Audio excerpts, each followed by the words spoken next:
नमस्कार साथियों, मैं हूं Pramod Kumar Kandwal intensive spiritual path से। समय क्या है? टाइम क्या है? हम टाइम या समय किसे कहते हैं?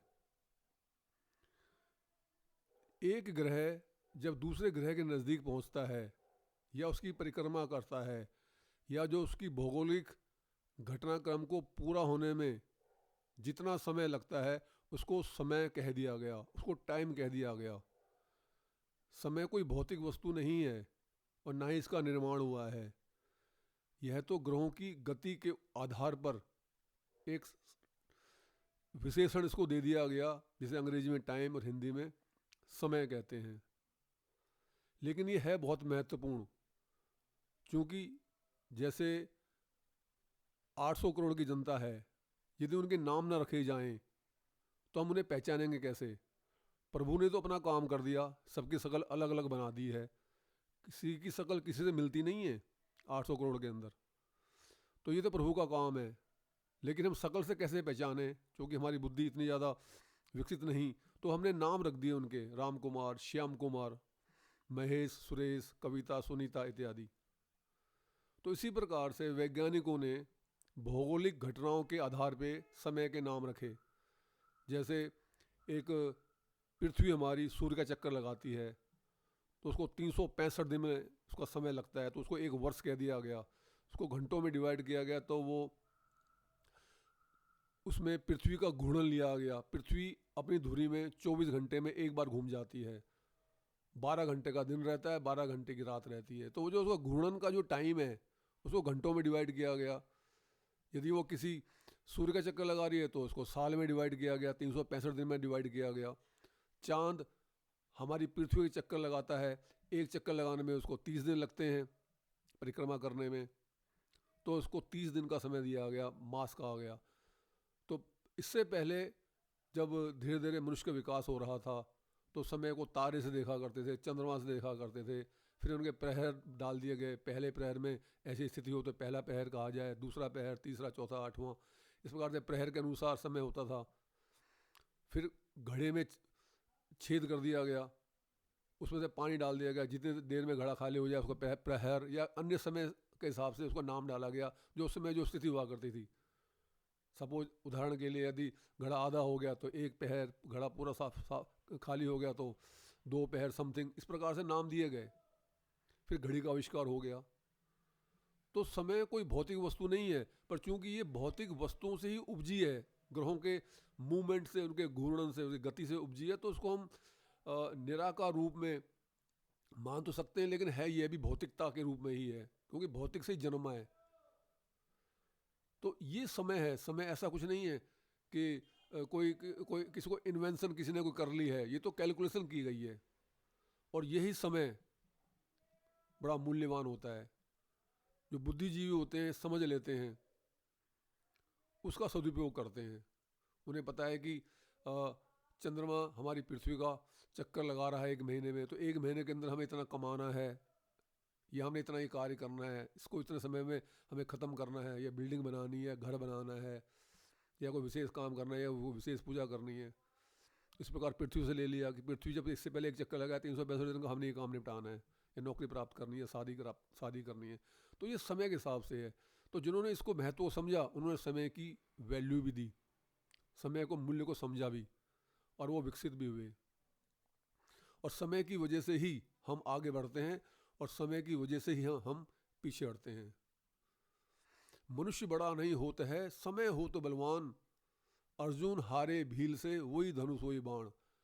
जिस अर्जुन ने अकेले ही भीष्म पितामह, द्रोणाचार्य, कुलगुरु कृपाचार्य, अश्वत्थामा, दुर्योधन, कर्ण इत्यादि को हरा दिया, उसका महत्वपूर्ण रोल महाभारत में था। तो वही जब वापस लौट के आ रहा था द्वारका से, वहाँ से द्वारका में समस्या हो गई थी, तो वहाँ की प्रजा को, वहाँ की महिलाओं को लेकर जब वो हस्तिनापुर लौट रहा था, तो एक भील ने, कुछ भीलों ने उसे हमला कर दिया, कबीले, उन्हें, वो भीलों का कबीला था, उसने हमला कर दिया, और वहाँ पे अर्जुन हार गए। उन्हें बहुत जन धन की हानि भी हुई। तो समय की बात थी। वो भी, मनुष्य बड़ा नहीं होता, समय बड़ा बलवान होता है।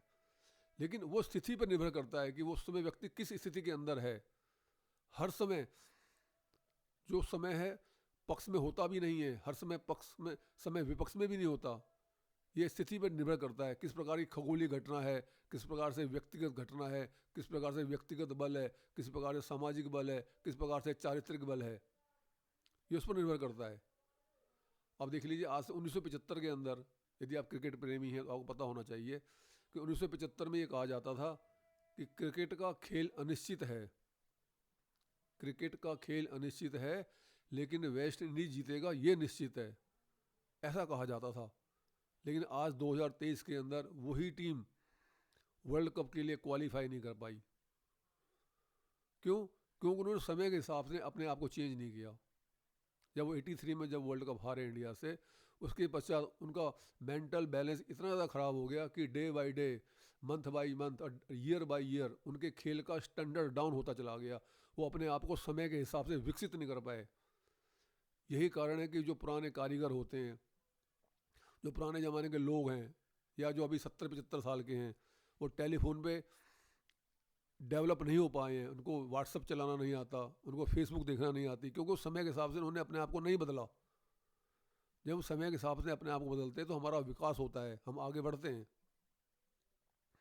अच्छा, अब विज्ञान इतनी तरक्की कर गया है, इतना कुछ जान गया है खगोलीय पिंडों के बारे में, तो आप एक कल्पना कीजिए, मान लीजिए जैसे हमारा घर है, हमारे घर में एक पंखा लटक रहा है, सबके घर में पंखा होता है, पंखा चल रहा है, तो पंखा तो बहुत तेज़ नहीं चलता, पर मान लीजिए बहुत तेज़ चल रहा है, कोई 500 आरपीएम पे चलता है, कोई 1000, कोई 1500, 2000, 2500 आरपीएम, यानी 1 मिनट में इतने चक्कर।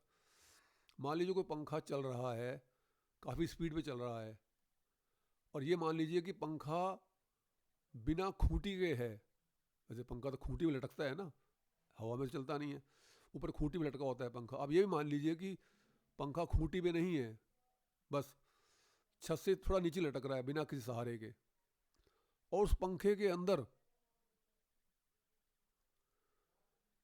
पानी भी है, पेड़ भी है, जंगल भी है, पहाड़ भी हैं, फल भी हैं, फूल भी हैं, सब्जी भी उग रही है उस पंखे में, उसमें मनुष्य भी रह रहे हैं, बंदर भी, पशु भी, पक्षी भी, मछलियां भी, यानी जितना जो इस धरती में है वो सारा का सारा उस पंखे के अंदर है, और पंखा घूम रहा है। तो ये क्या चमत्कार नहीं है? हम चमत्कार की बात करते हैं, इससे बड़ा चमत्कार कुछ नहीं हो सकता। लेकिन बात आपसे ये सब करना चाहता हूँ कि इस पंखे के अंदर जब इतना कुछ है जो हमारी धरती के अंदर है, तो हम बड़े आश्चर्य में होते हैं, हो सकते हैं कि इस पंखे में इतना कुछ कैसे है।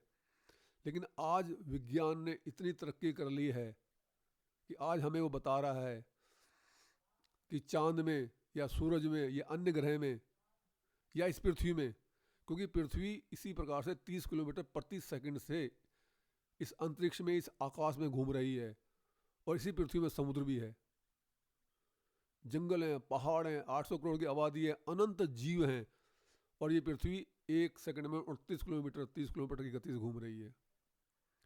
तो ये सब है, ये सब का सब हम जान पाएँ सिर्फ समय के हिसाब से।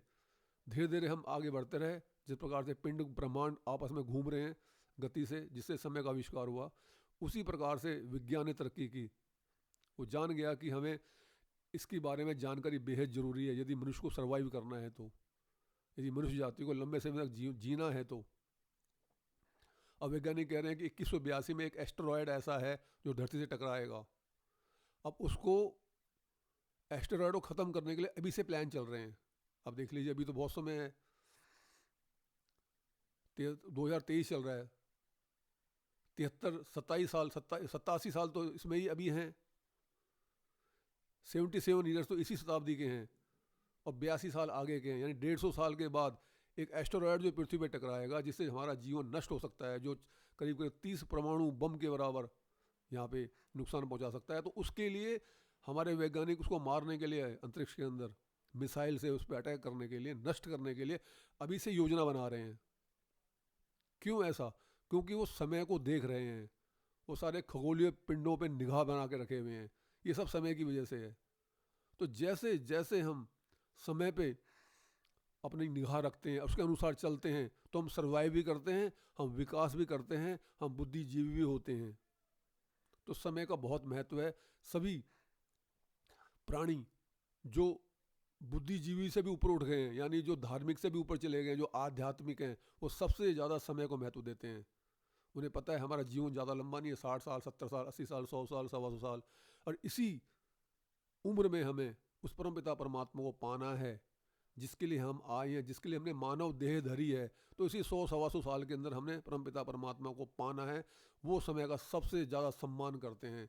वैज्ञानिक मनुष्य की सर्वाइवल के लिए प्रयास करते हैं, तो सबसे श्रेष्ठ इसके अंदर वो हैं जो इस आवागमन से दूर रहने का प्रयास करते हैं कि जब वो ऐसी स्थिति में पहुंच जाएंगे, परमपिता परमात्मा को पा लेंगे, तो कोई भी एस्टेरॉयड की घटना, कोई भी प्रलय उसका कुछ बिगाड़ नहीं सकती।